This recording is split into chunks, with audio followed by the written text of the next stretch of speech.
Good morning મિત્રો, જય માતાજી ટીના. જય માતાજી. જો મિત્રો, સવારનો નાસ્તો ગરમા ગરમ વડો, ગરમા ગરમ વડો,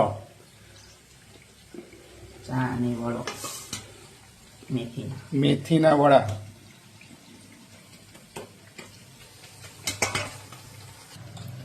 આજ તો સવારમાં કંઈક વડો બનાવી દીધો. જુઓ હેટીના, કેમ તૈયાર નાસ્તો લઈ જવાનો. એવું એમ? રિયાનો નાસ્તો લઈ જવા માટે એમ? સવારમાં નાસ્તો બોલો. જતી રહેશે ત્યાં 6 વાગે. આખો દિવસ બરાબર. ભેગા ભેગું આપણો નાસ્તો આપણે થઈ જાય. હે, બધાને ખાઈ લેવાનો. ખાઈ લેવાનો. સારું સારું, ચલો તાર. જય માતાજી. જય માતાજી.